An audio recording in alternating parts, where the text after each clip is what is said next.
Welcome to the series that takes you to the heart of America and reveals the inner workings of our country as you have never seen them before.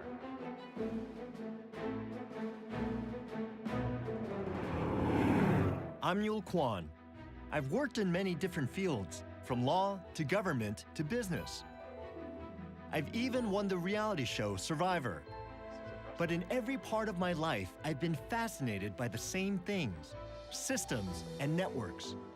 We're going to go on quite a journey, coast to coast, across this sprawling land to discover the habits, the rhythms, and the secrets that you only notice when you step back and see the big picture. The interchange is oddly elegant.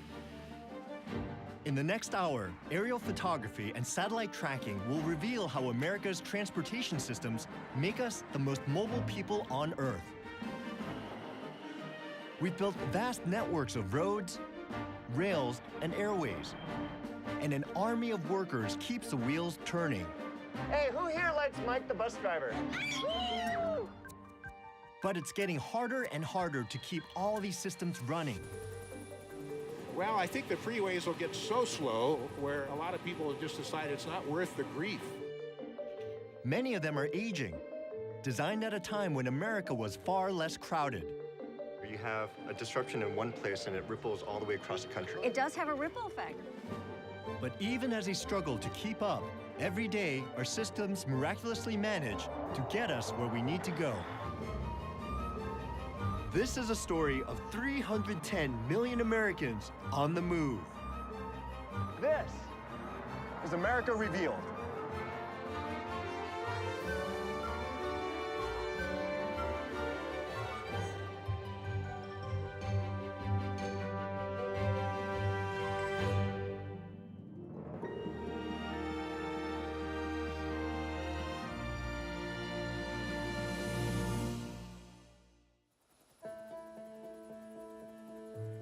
America Revealed is made possible by the Corporation for Public Broadcasting and by contributions to your PBS station from viewers like you.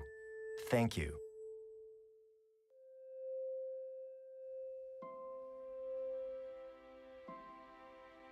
Monday morning, just before dawn. But this isn't the night sky. This is America. This is us. Each of these points of light represents 7,500 people. They create brilliant constellations that span the continent, from the faint glow of small towns to the blaze of cities like Chicago and New York. To connect these dots, we've built 4 million miles of roads, 200,000 miles of rails, 5,000 airports, the largest transportation network in history. But keeping it all moving? That's America's challenge in the 21st century. And nowhere does that challenge loom larger than in New York City.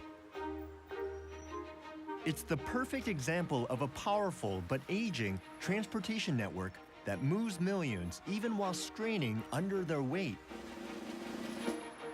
Take the island of Manhattan, 23 square miles, home to 1.6 million people. Every weekday morning, its population nearly doubles, swelling with an army of commuters. These people are essential to the life of the city, but getting all of them onto this tiny island in only a few hours is a daily adventure that teeters on the edge of chaos. And it's about to begin. It's 6:13 a.m. I'm coming in on the red-eye from LA to JFK International Airport, and I've got plenty of company. We plotted the paths of every plane landing at New York's 3 major airports in a 24-hour period. A flight comes and goes every 24 seconds. That's more than 3,500 flights a day. By 7 a.m., thousands of yellow cabs are picking up their first fares of the day at the airports and heading for Manhattan.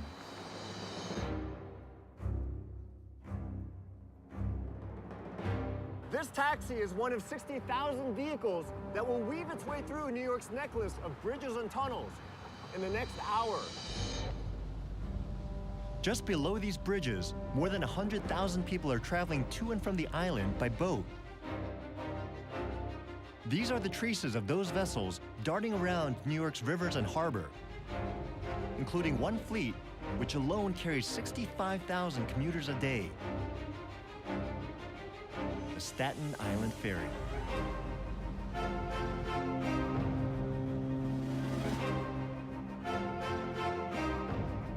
As thousands descend on the island by air, road, and water, even more arrive by rail. Long Island Railroad trains carry suburban commuters into Manhattan every 2 to 4 minutes, along with packed trains from New Jersey and Amtrak trains. They all converge at America's busiest commuter hub, New York's Penn Station. While only a few blocks away, trains from the north stream into another bustling train station, Grand Central Terminal.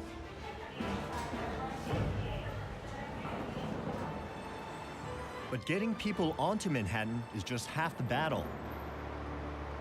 Now they have to deal with this. The streets run yellow with taxis, competing with thousands of trucks and cars. And bus routes crisscross the island, adding another layer to the traffic. I'm not surprised the word gridlock originated here. It's 8 a.m., and it looks like nobody's going anywhere.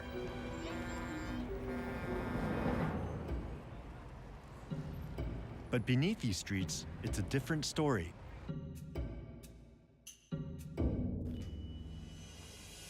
I'm talking about the subway. Every day, this system carries over 5 million passengers citywide. Without it, traffic would overwhelm Manhattan streets and the city couldn't function.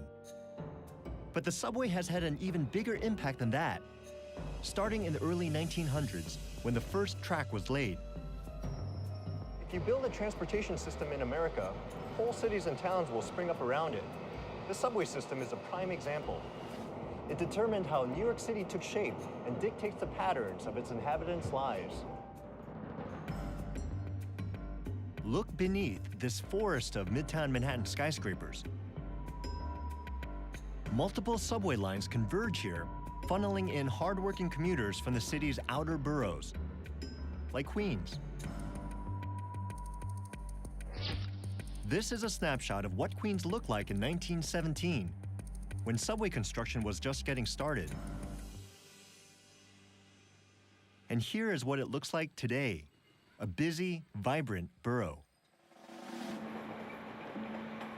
The subway made Queens possible. But how? 100 years ago, to combat overcrowding in lower Manhattan tenements, New York expanded its fledgling subway system into the sparsely populated outer boroughs. Critics call them the tracks to nowhere. But New Yorkers soon got on board, lured by the promise of open land just a short ride from their jobs.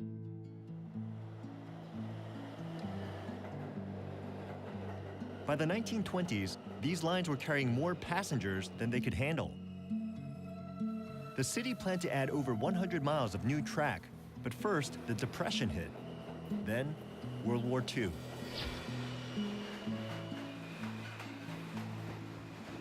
Today, we're stuck with the same basic rails that were out of date in the 1930s, and the number of passengers keeps going up with every passing decade. It's a pattern we'll see all over the country, enormous but aging systems working harder and harder to keep up with the growth they help create.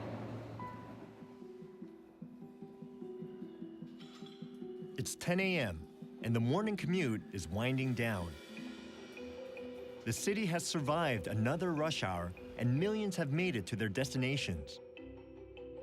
New York's public transit system may be old and crowded, but without it, this teeming metropolis would come to a screeching halt. The same is true across the country. Our public transportation systems are what keep the nation moving. There's one system that carries a whopping 26 million Americans every day, more than any other form of public transport. There it is. There it is again. The humble school bus.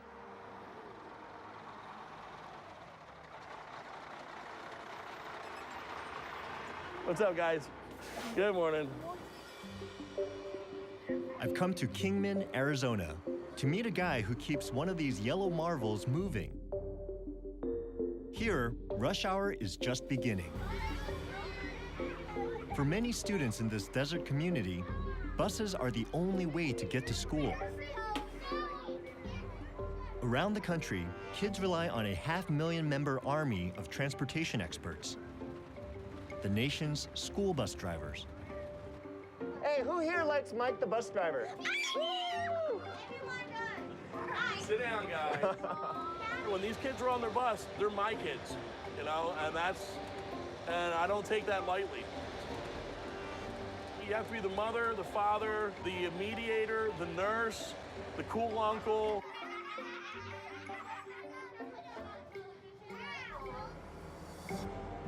Mike, how many miles do you drive every day? On average, I'll do about 165 miles a day. And that's just you? That's just me.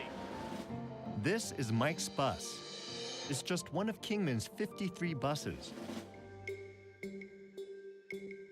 We planted GPS devices on them and found that they drive 1.5 million miles every year to every corner of the school district, an area the size of Delaware.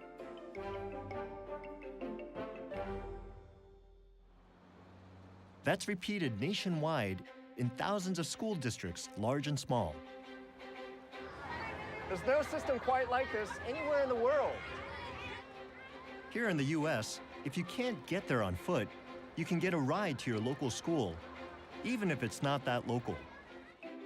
So you guys are really kind of like the lifeblood of the system, right? I mean, without you, these kids wouldn't even be able to get an education.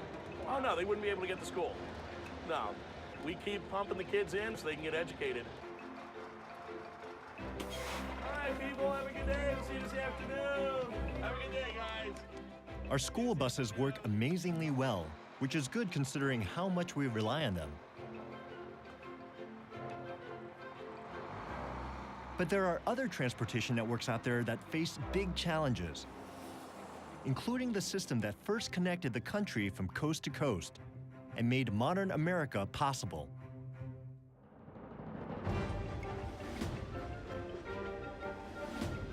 The railroads. To create a nationwide web of tracks, the federal government launched one of the most ambitious and expensive infrastructure projects in human history. And for nearly 100 years, America's railways were the fastest and most popular way to travel. But not anymore. To get a glimpse of what keeps our trains going and what slows them down, I've come to the rail hub of the United States, Chicago.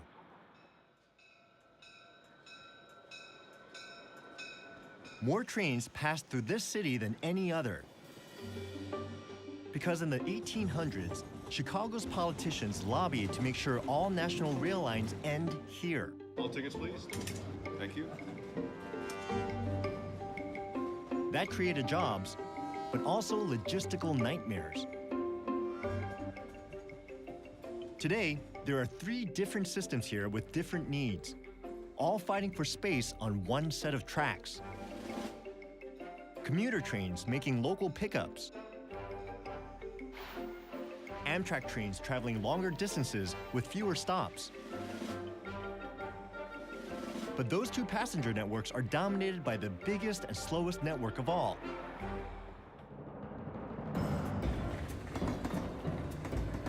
Freight. Our economy depends on goods carried by rail from coast to coast. We have the world's most efficient and profitable freight system, moving nearly 10 times as much as Europe. It's so successful that freight companies own most of America's tracks. And many of our freight trains pass through one small section of Chicago's freight yards. The 27 miles of track behind me will move about 1.75 million freight cars each year. But this phenomenal success has come at a price. The system isn't nearly as good at moving something else: people. So what is it about the freight system that gets in our way? 533 East Yard, looking for the rehump. This is Jack Streck. He's using a remote control to push that train up a man-made hill they call the double hump. Shipping companies built this hill so that men like Jack can process all the freight coming through this yard and reassemble cars according to destination. The network we depend on to ship our goods depends on Jack, his remote control, and a surprisingly simple process known as humping. Humping is actually a slang word for classifying the cars. So sorting. Yeah. It's kind of like a postal facility. But instead of sorting mail, you're sorting these 100-ton freight cars. Exactly. After Jack pushes the cars up the hill, There it goes. he separates them by hand, a century-old technique called pin pulling. This board up here gives me a signal, shows me where to make the cut. Break it away. There it goes. You're fine.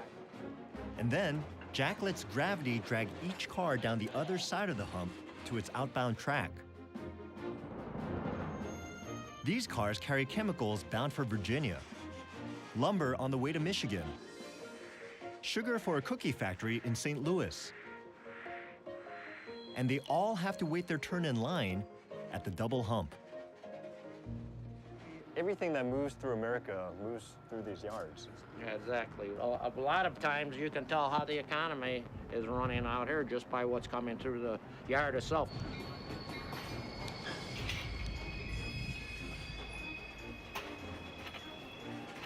All across the country, people and freight have to share the same tracks.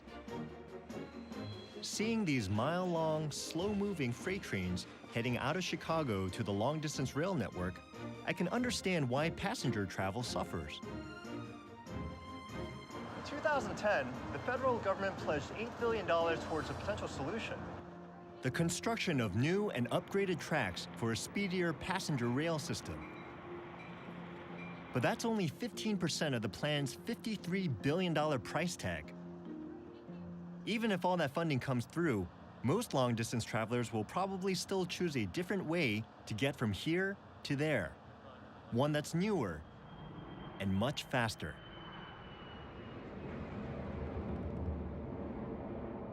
Flight 17 now arriving at Gate 9. This is the scene at Houston's George Bush Intercontinental Airport. Air travel, more than any other mode of modern transportation, has bridged our continent and sped up our lives. And every year, more and more of us are taking to the skies. This is flight data for the 50,000 planes that will carry almost 2 million passengers today. It shows how our airways connect every corner of the country. From sleepy rural airstrips to major hubs like Chicago's O'Hare International Airport,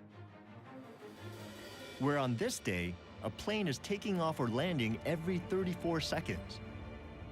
That's nearly 1 million flights each year. This vast system has created a completely new way of life. The people flowing through these airports aren't just occasional passengers. They're a new breed of road warrior who often fly thousands of miles every week. One of those very frequent flyers is international insurance salesman Dean Burry. Good morning, sir. How are you today? I'm doing fine. Any bags need to check in, Philander? No, I never check bags. Good morning, how are you? Good. Welcome aboard. Thank you. A typical trip, Miami to Tampa, Tampa to Houston, Houston to Vegas, Vegas to Houston, Houston to Dallas, Dallas to Tokyo, Tokyo to Hong Kong, Hong Kong to Macau. Thanks, boss. Macau to Shanghai, Shanghai to Tokyo, Tokyo to LA, LA to Dallas, Dallas to Tampa, and that was 11 days. Dean spends a lot of time in the air, so he can maintain face-to-face contact with his clients around the world. What are some of the inside secrets of the trade that people like you know that other people don't? Oh, gosh, I mean, there's so many of them. It's on every subject, you know, how you pack is a key one, you know, how you go through the security line. It's all about logistics for the most part, are all the tricks. And what do you do when something goes wrong? You want to, you know, anticipate it. It's starting to snow. I've looked at weather.com or whatever. So you start making backup reservations. Sometimes I'll have 2 or 3 reservations at a time. You have to be offensive versus defensive. That's the secret of a real road warrior. It's not just road warriors like Dean zigzagging through our skies. Air travel is so common today that our airways are filled with all kinds of travelers. Some of them more unusual than others. Here are 3 regular passenger flights. But one passenger on each flight is traveling in cargo, brought aboard in a special box called an air tray. Baggage compartments of commercial airlines are the most common way to ship dead bodies long distances. Every day, 50 are shipped from one state alone, Florida. It's a retirement mecca, but when those golden years come to an end, many deceased retirees are flown home for burial. These passengers, on the other hand, are very much alive. But they're under armed guard and they wear handcuffs as well as seatbelts. They're traveling courtesy of the Justice Department, which runs its own airline flying prisoners to distant court hearings or penitentiaries, and deporting some illegal aliens out of the country. With so many people flying for one reason or another, our skies are the busiest in the world. But they weren't always so crowded. I'm heading to McDonald Pass in Montana to visit a relic of our earliest days of flight.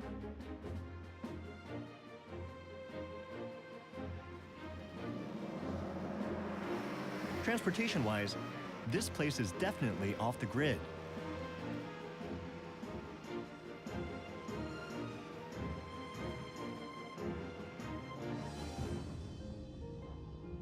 Oh, that was fun. I feel like I'm standing on top of the world. We pretty much are. We're on top of the Continental Divide. They call Montana Big Sky Country, and it does look pretty empty up here. But this 90-foot tower holds a clue to how we learn to navigate our crowded skies. Mike Rogan is with the Montana Department of Transportation Aeronautics Division. So, I mean, what do these things basically do? They give you a visual reference when you're flying at night. So these literally are kind of like lighthouses in the sky. Yes. The story of this air beacon dates back to the birth of commercial air travel in the 1920s. Aviation companies were eager to fly cross-country, but they had no way to navigate the night portion of the 30-hour trip. So they invented one, paying farmers to light bonfires in their fields, creating a path of flames to guide pilots through the night. They soon replaced the bonfires with a network of 1,500 gas beacons. 220, you're coming in nicely. You're 25 feet. Too low. Pull her up a wee bit. By the 1960s, modern radar was replacing the gas beacons, except in Montana, where the peaks of the Rockies block radar signals, leaving pilots to rely on the old beacons so they wouldn't crash into the mountains. To this day, Mike continues to tend the beacons and make sure they're in good working order.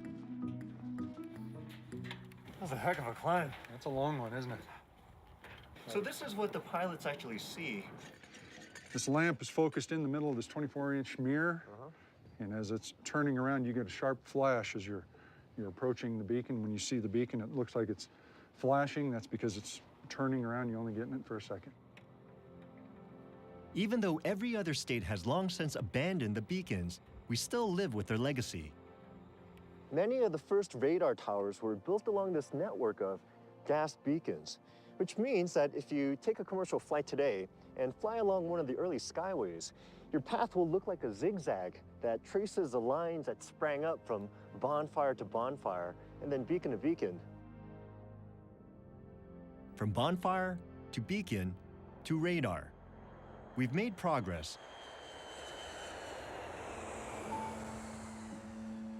But as our skies got busier, we needed a way to handle the traffic. Enter the Federal Aviation Administration, or FAA, which maintains our complex flight management system today. Here's how it works. Each airport's control tower guides each plane to takeoff. Then a regional control center keeps tabs on it until it reaches 10,000 feet, where the flight enters one of the 21 en route centers across the country. And watching over the entire system are the people in this state-of-the-art bunker in Northern Virginia. People like Flight Manager Deborah Griffith. Air Traffic Control System Command Center. This place is immense. Yes. I feel like I'm in that movie War Games or something. No. What are all those lights up on that screen right there? Those are flights. Those are the active flights in the system right now. How many planes are we looking at? During the peak portion of the day, we're 5,000 to 6,000 flights active. It's Tuesday afternoon, just an ordinary day for Deborah, who's sort of a traffic cop of the skies. Good morning, everybody. This is Deb Griffith with you for the 1215 Planning Telcon. We're going to start with New York, having the gusty winds. Good morning, New York. Good morning, thank you. We are on a 3-3 left. Every 2 hours, Deborah leads what could be the biggest conference call in the world. Thousands of passengers' lives are on the line. All right, let's go out west to Southern California, Franklin. Can you give us any more information? San Diego, right now, just nobody's getting in with the RVRs and the low ceilings. So we Every major airline, airport, shipping company, the Secret Service, NASA, and the military listen in for updates to the National Flight Plan. Looks like Cleveland, we're IFR, so we're going to add them into terminal constraints for IFR ceilings and viz. Okay, that'll conclude this telecom. We'll be back with you at 1415. Command Center's out. Thank you. As soon as she hangs up, Deborah begins juggling this network's limited airspace to keep traffic flowing. Got up down San Francisco forecast. Actually put ceilings in there for a few hours this morning. All right, that's it. Thank you very much. Okay. She reroutes planes around San Francisco's fog and grounds others so they won't get caught in a bottleneck caused by strong winds over New York. 31's at Kennedy. Right now, the volume's down for the next 4 hours. We'll see how that rolls. So it's kind of like a butterfly effect, where you have a disruption in one place and it ripples all the way across the country. It does have a ripple effect. It does. Because New York is slowed down, it's going to historically slow down the other markets around it, because those airplanes go in and out of New York and go to Fort Worth and to Houston and to Memphis and to Chicago and to Cleveland. All these flights depend on Deborah's ability to manage America's airspace. She's good at it, and the system works well, most of the time. But the problem with this system is that it's based on radar, aging technology that requires air traffic controllers to leave large safety margins between each plane, which means fewer planes can take to the skies. With our airways nearing maximum capacity, the FAA needs a game changer.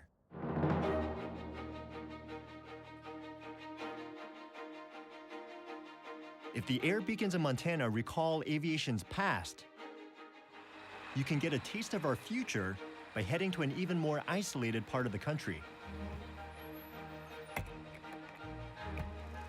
This is rush hour in Juneau, Alaska. Only 10% of this state is accessible by road, so up here, everyday commuting depends on pilots like Sam Wright. Wow, it's beautiful.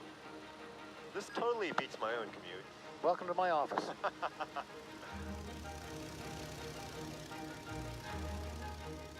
It may be beautiful, but over the past 20 years, 1/3 of all commuter plane crashes in the United States happened in Alaska. And Sam flies these treacherous skies every day. Sam, what exactly is your job? My job is to take people and freight, mail, UPS, FedEx, from Juneau, which is the jet port, to all the smaller communities around Southeast Alaska. What are some of the more common and uncommon things that you've transported Well, very, very, very, very, very pregnant women. Taking them to the hospital for delivery. Yeah, taking them to Juneau for delivery. That's the scariest thing to me. Knock on wood, I've made it every time. But wolves, we've carried bears, carried a really pissed off wolverine this winter. The wolverine was going to Minnesota or someplace to be bred, and he didn't know that, so he was just flat unhappy. So you really are sort of like the connective tissue that allows these outlying communities to interact on a daily basis with the rest of the world. That's true. We look at ourselves more like just a little air road system. And how hard is it to fly around here? Is it challenging? Well, today's like a gorgeous day, right? You can see for 80 miles, 100 miles. There's some days we can only see 2 miles. In Alaska, as in Montana, rows of mountains block radar signals, and the snow and fog can quickly roll in from the ocean, forcing pilots to fly blind among the glaciers. So pilots like Sam are using a new satellite-based GPS system, which, unlike radar, can reach every corner of their airspace. So basically, this shows you everything that's in your immediate vicinity, right? Absolutely. If you make a turn towards something higher than you, that will turn red. Okay. It will say, hey, this is red. This is not a good idea. In Alaska, the accident rate for planes that have been equipped with GPS has dropped by almost 50%. Thank you. Nice to be home. And this system that keeps Sam and his passengers safe is beginning to have a much wider impact. GPS is the backbone of a new FAA plan called NextGen, designed to completely overhaul air traffic control. Air Alaska was one of the first airlines to test this new technology. Their pilots, like Mike Adams, welcomed it. One of the most advantageous features about the NextGen program is the ability now to navigate more directly. These blue symbols represent ground-based navigation aids that in prior times we would have been flying a zigzag line between those as we go from station to station. Now with GPS navigation, we can fly directly from waypoint to waypoint as you see here. And that allows us to shorten our route distance, create a more direct flight. And that in turn frees up airspace for other aircraft to occupy, hence increasing capacity. The estimated cost for NextGen is high, as much as $160 billion. But it will allow the FAA to fly 1.3 billion passengers a year by 2031, twice as many as it can handle today.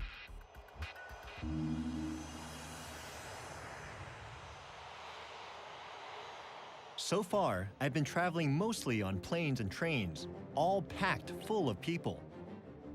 But most Americans prefer their personal space, so getting from A to B usually means one thing: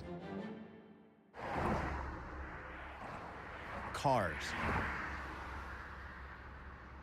That's definitely true in Dallas.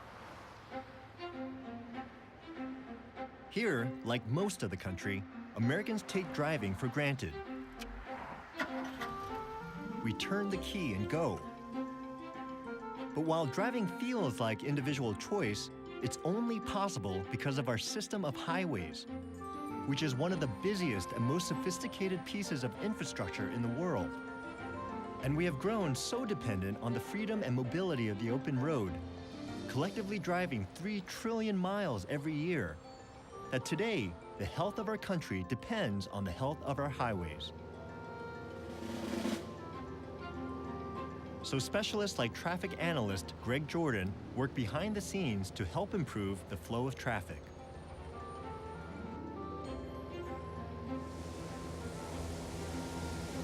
Look at that beauty. The interchange is oddly elegant. You know, it's kind of like some sort of geometric shapes. An aerial perspective will give you an insight that is sometimes very hard to get on the ground. He's right. From the sky, I can see where cars are bottlenecking and where they're moving along at a nice clip. Local transportation planners from New York to California value Greg's expertise. He provides data so they can see for themselves where they need to invest in roads, where they need to build new ones, or widen them, or increase highway patrol. And how are you actually getting that data? Well, it's mainly time-lapse photography. Looking at the snapshots Greg has taken over time, what strikes me is not just the roads themselves, but the number of housing developments hugging the highways. This is a new development. This is in Louisville. It's right near the newly completed State Highway 121. So these communities are only possible because of that freeway. The freeway is the lifeblood. People like to say, if you build it, they will come. And to a degree, that's true. Okay. You know, if you build it, that encourages people. This is what more and more of our country looks like today. A tapestry of suburban neighborhoods woven together by quiet streets and bordered by busy highways. When the federal government started building these interstate highways more than 50 years ago, they were intended to strengthen connections between far-flung cities, but they've ended up totally reshaping local communities. This is what the sleepy town of Arlington, Texas looked like in 1950. And this is what happened when Interstate 30 connected it to nearby Dallas and Fort Worth. Highways stretching north from Dallas lured people out to the cheap land and open space of Arlington and other suburbs like this one, Colleyville. And these suburbs gave birth to a whole new way of life. This is a suburban dream, the cul-de-sac. Big houses surrounded by green lawns on a street with no through traffic. But living here comes at a cost. To understand that cost, we used GPS to track the cars of everyone living on this tiny cul-de-sac for a week.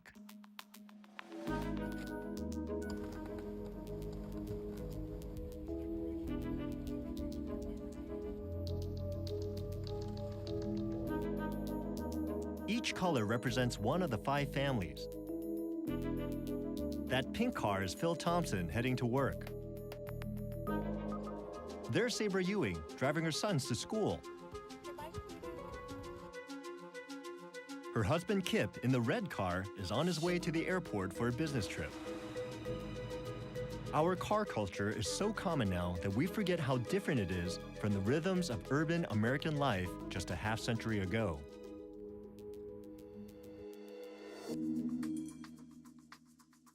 Modern suburbs promote a landscape where most things are accessible only by car. So these suburban residents spend much of their time behind the wheel. They drive to get coffee. Thank you. To do their banking. To buy groceries. In fact, they drive 50% more than their parents did. I probably put on maybe 100 miles a day. Wow. Easily 25,000 or 30,000 miles a year. But basically the assumption is that if you're going to live in this neighborhood, you have to have a car. That's exactly right.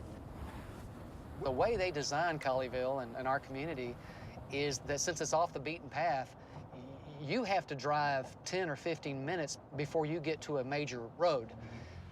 And all this driving means our families walk a whole lot less. Walking is definitely more recreational. I walk the dogs in the neighborhood to the mailbox and back. Now, the other walking that I do is going to be from parking garages to appointments when I go to customer meetings between the rental car agency and the gates at the airports.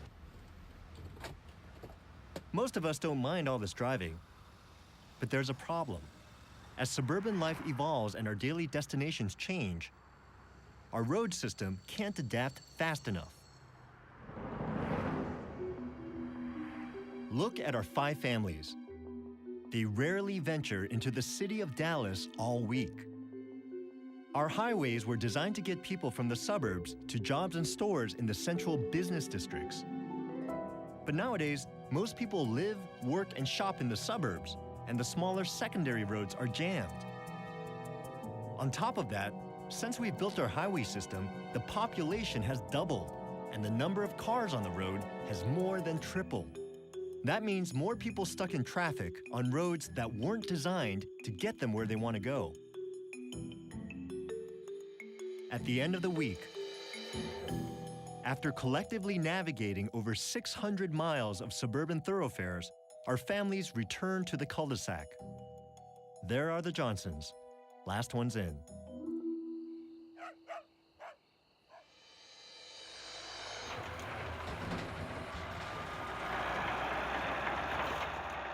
Meanwhile, a few miles away, road construction crews are just beginning their workday.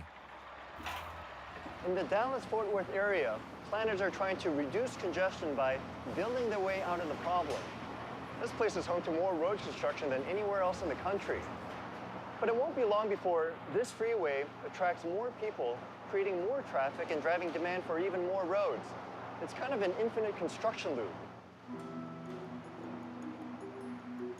So some places are taking a different approach.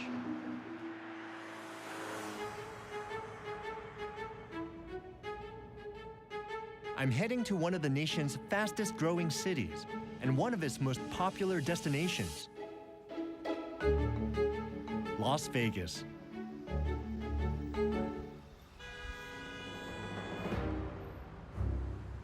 Each year, this city of 2 million has to move a rotating cast of 36 million visitors through its streets.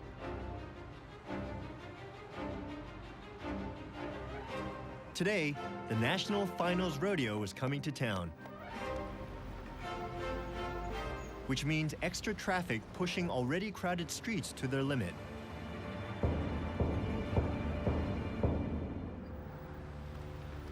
Instead of building new roads, as they do in Dallas, Nevada's transportation specialists are using technology to make the most of the ones they have. We're taking you to a place that we call the Fishbowl. Jacob Snow is one of Nevada's transportation experts. Wow, this is impressive. You know, it really looks like we got some real rocket science going on here, and we actually do. It's a very complex system of hardware and software that we can monitor everything that's going on at the major intersections and the major traffic points in the Las Vegas Valley. And are these active 24 hours a day? It's a 24-hour town. We've got to monitor traffic 24 hours a day. For all this rocket science, their most powerful tool is a device we often take for granted: the old, reliable traffic light. We're doing something that most other places in this country haven't tried, and that's adaptive traffic signal control. If we get a lot of traffic on one particular direction or in one particular corridor, we need to make changes on the fly so we can distribute the traffic more efficiently. It's really a big brother type approach. Hundreds of cameras feed real-time traffic data to the Fishbowl, where staff can adjust 1,250 traffic signals to keep the roads moving. So you're not adding capacity by building new roads, you're just making the existing system smarter. That's correct. We can get about 20% additional capacity by implementing systems like this, and for 1/100th of the cost of a freeway or a roadway expansion. And it's not only cameras monitoring the action. As a Saturday night rush hour begins, I'm heading out to the field with one of Nevada's road managers, Chuck Leland, to see how he solves problems on the front lines. We do have some traffic backed up over there. Tens of thousands of rodeo fans are on their way to the stadium. That's the rodeo. Okay. It's zoo time. To get all those cowboys and cowgirls to the stadium, Chuck needs to make sure that each one of the city's busy intersections gets just the right amount of what he calls green time. I am a little concerned about Swenson. Why? That's a pretty long line of traffic back there. So what are you going to do about that? Okay, what we're seeing is a lot of empty roadway out here. We're going to steal a little green time from the crews, and we're going to try and give it over here. That's a really interesting way to think about it. I never thought of traffic that way, but you're actually thinking of green time as like a scarce resource, a finite resource, and you're trying to allocate it in the most efficient way possible. That's exactly what we do. Hey, Kevin, it's Chuck. What we need is at Paradise. Chuck calls a fishbowl to order up a new light pattern. Southbound on Paradise. Let's try and hold that one green as long as we can. Okay, got it. I'll be downloading it in just a second. There's just no way you can get everybody green. It's not going to happen. So the best we can do is, if you do have to stop here, I want to get you as many lights down the street as I can before I have to stop you again. Light by light, intersection by intersection, Chuck stays one step ahead of gridlock and gets everyone to the rodeo. Ladies and gentlemen, we are ready to ride in the city of lights and cowboys. Ouch. Ouch. Whoop it up a little with him. Come on.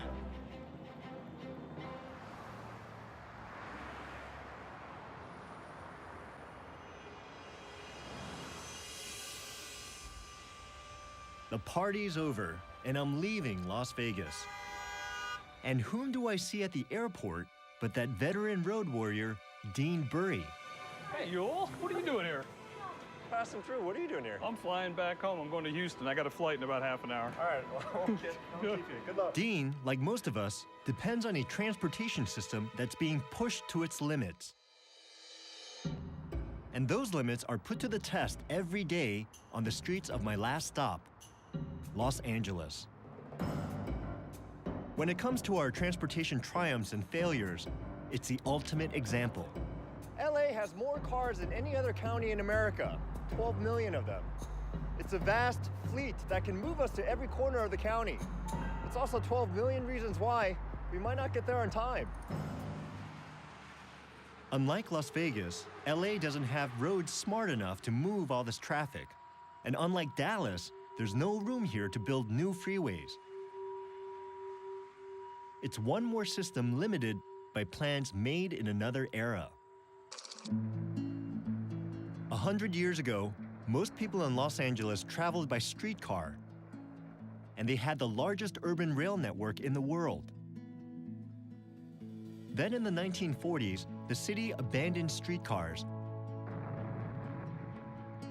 and began an unprecedented freeway building frenzy. This set of aerial surveys shows how freeways were designed to cut through neighborhoods. That prompted activists to fight back and block construction of new roads. As a result, LA was left with the worst of both worlds: devastated neighborhoods and an incomplete freeway system. This original freeway plan promised an additional 1,500 miles of road. And here's what was actually built: just 918 extra miles.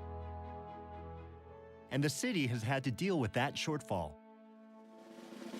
Every driver in LA experiences 64 hours of delays on average every year.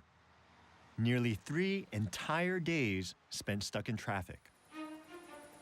One man who has spent his life soaring high above it all can offer unique insights into the city's complex relationship with its cars. This is a way to get around LA. We're probably going to cruise at about 115 miles per hour, which is certainly better than what we're looking at down below us on the I-5 freeway, where they're inching along at probably 3 miles per hour. Right. Hey, listen, let me just take a break here. I've got a report coming up on the station. Well, once again, we wanted to tell you about that SIG alert up on the 210. Commander Chuck Street is the city's last radio traffic reporter who still pilots a helicopter to hunt down bottlenecks. And so far, the eastbound 210 freeway is backed up to the 118. You know, I've been up here doing a traffic watch over Los Angeles for 27 years. Have you seen a lot of changes in traffic? Of course, the traffic is worse, a lot more volume. Rush hour starts earlier, lasts longer. It starts out at some of the freeways coming in from the east at 5 a.m. Wow. And it probably goes until about 8 p.m. So calling it rush hour is sort of a misnomer. It's more like rush day. Yeah, even the word rush I don't think is appropriate. For some reason here in Southern California, commuters are really independent souls. And they really like having that freedom. But also, I think that an automobile is kind of a statement about them and who they are, or at least who they think they are. It's part of their identity, really. What do you think is going to happen over time? Well, I think the freeways will get so slow where a lot of people will just decide it's not worth the grief and the stress. So hopefully they will start embracing mass transit. A revival of its mass transit system might be LA's best hope to keep the city moving.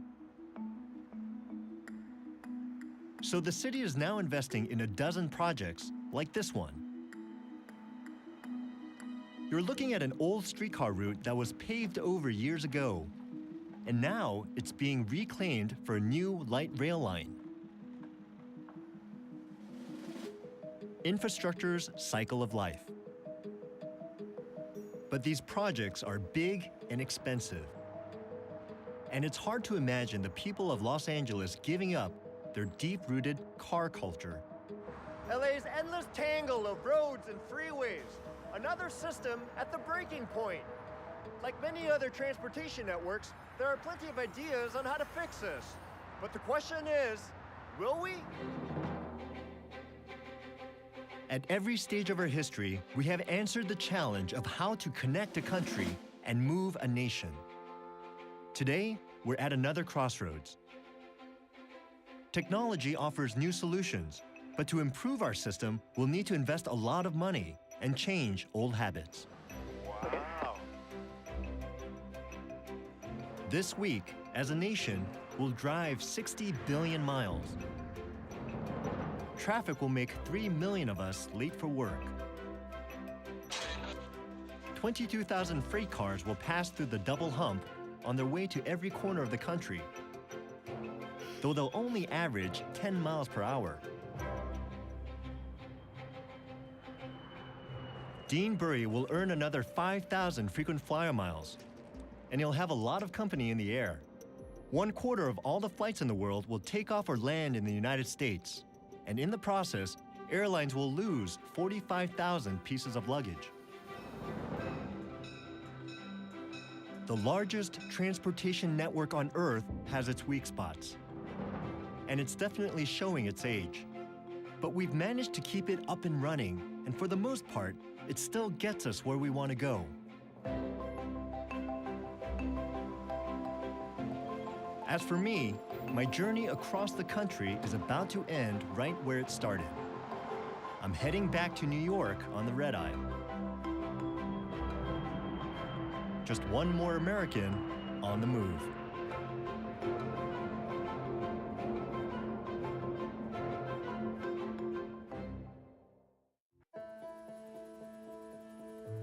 America Revealed is made possible by the Corporation for Public Broadcasting and by contributions to your PBS station from viewers like you. Thank you.